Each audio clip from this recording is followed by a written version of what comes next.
wala sa laki o liit ng sweldo yung paglilingkod. Sabi ko nga, yun ay nasa laki ng pagmamahal.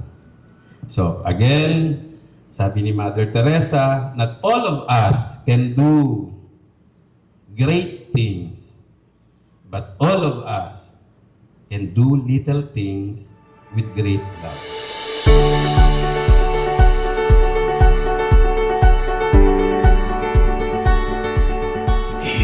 So let us make this Arab program a very memorable, meaningful, and impactful to all of Let the us. stars tonight light the way.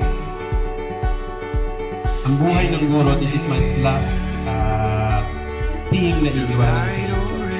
Hopefully, pagka tayo pumapasok sa eskwela, It's your nagdidiwanan yung constant paligid. love that gives me strength.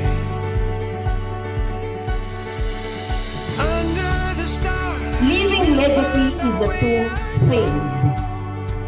Legacy with a mark and legacy with something to be remembered by everyone when you will be out of the service.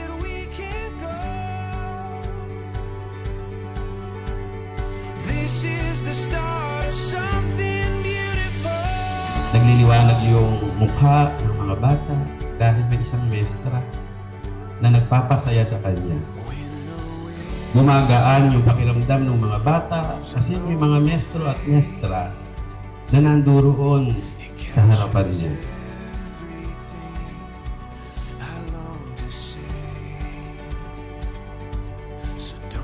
And that is the power of our profession. Huwag ninyong limitahan yung kapangyarihan na yan. Dapat pinalalago yan, pinakikita sa lahat. Na kapag ka-teacher ang tumayo sa harapan, liliwanag ang paligid, gagaan ang paligid, at gaganda ang paligid. Dahil may mga mabubuting guro na umaagapan.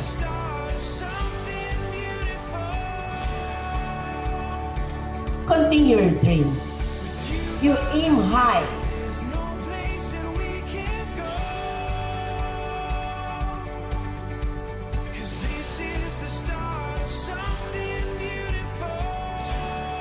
Sa mga volunteers, mga fresh graduate, mga tao sa simbahan, ipakita natin na ang simbahan ay hindi lamang sa apat na sulok ng simbahan gumagalaw. Ipakita natin na tayo ang simbahan.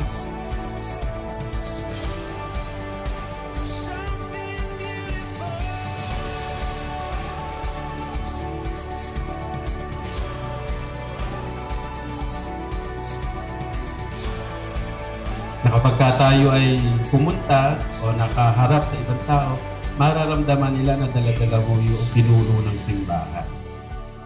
Madadama nila na nandyan si Jesus, nagbibigay ng gaan, katulad ng sinabi ko sa mga teachers. that gives me strength. Under the stars, we'll find our way. I know this is the start of something beautiful. Yung gagawin natin, little thing, but if we will give ourselves, if we will give the great love that we have in ourselves, it will become great.